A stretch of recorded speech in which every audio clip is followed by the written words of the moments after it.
नमस्कार प्रकाश जी। नमस्कार दीपक जी, कैसे हैं? मौज।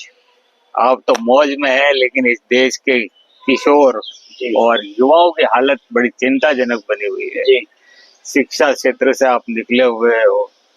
हजारों लाखों बच्चे, आत्मरक्षा की बात करूं तो बच्चियों को आत्मरक्षा का प्रशिक्षण दिया, एक छात्रावास भी आपने चलाया। मतलब वो बच्चों के साथ, किशोरों के साथ, युवाओं के साथ रहने का काफी अवसर आपको मिला है।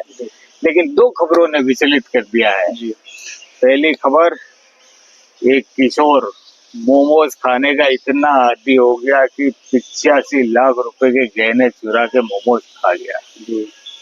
एक खबर ये आती है कि साहब 35 वर्ष से कम आयु के युवा, उसमें से 60% युवा मनोविकार का शिकार हो रहे हैं।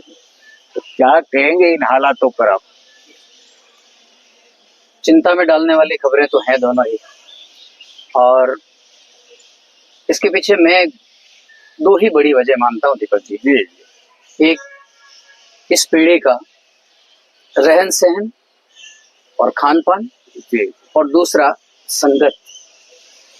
मैं बहुत पीछे लौट कर दो उदाहरण देना चाहूंगा और आपके माध्यम से हमारे चैनल के दर्शकों को बताना चाहूंगा। एक कहावत बड़ी प्रचलित थी अपनी सार्वजनिक जीवन शैली में, दादा खरीदे पोता बरते। यानी कि हमारे परिवार में, संयुक्त परिवार प्रणाली में, बर्तन तक खरीदने की ऐसी दूरदर्शी व्यवस्था थी कि जिस बर्तन को दादाजी खरीद कर लाते थे, उस बर्तन को पोता तक वापरता था। इतनी दूरदर्शिता बर्तन खरीदने में थी।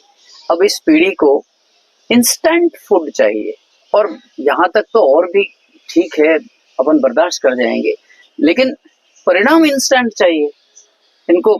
अभी मेहनत की, अभी परिणाम चाहिए, अभी कार्य किया, अभी रिजल्ट चाहिए। तो ये जो, और ये मनोवृत्ति आने का कारण भी तो खान पान ही है। मोमोज खाएंगे, चोकोस खाएंगे, पोकोस खाएंगे, तो फिर तो मानसिकता तो वैसे ही बननी है उनकी।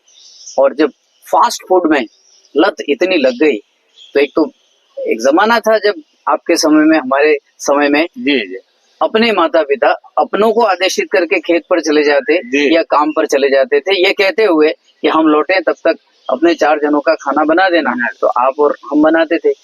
आज वो आदत तो रही नहीं, वो वृत्ति नहीं रही कि परिवार के बड़े बूढ़ों के लिए, बुजुर्गों के लिए, उनके काम में हम हाथ बटाएं। और जब काम में हाथ बटाने की आदत नहीं रहेगी और इंस्टेंट रिजल्ट की, इंस्टेंट फूड की, फास्ट फूड की लत इस कदर लग जाएगी।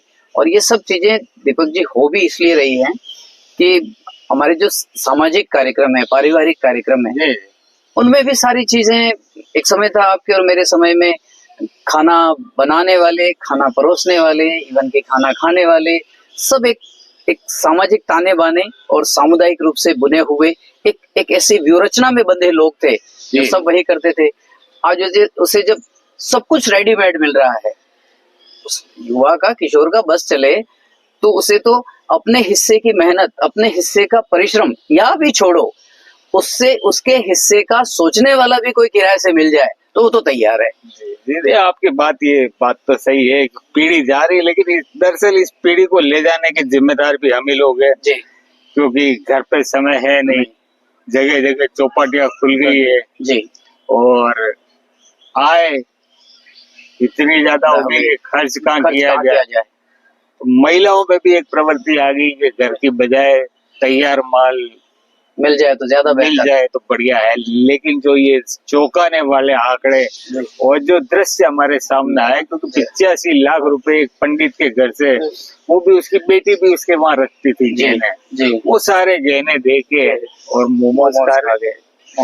तो दोस्तों, इससे बचना पड़ेगा, और बचने का रास्ता तो आपने बता ही दिया है कि किस तरीके से हम उस संस्कृति में लौटे जहाँ आपने बताया था ना कि दादा खरीदे पोता बरते।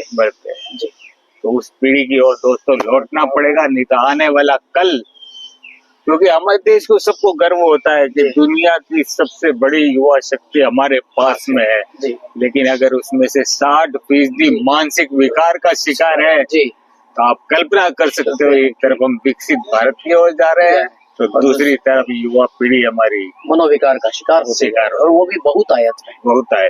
जी तो 60% के ऊपर दोस्तों अंकुश लगाने का धर्म आपका भी है, जी, हमारा भी है और हमारी संस्कृति का भी है। तो बहुत बहुत धन्यवाद दोस्तों। धन्यवाद सर।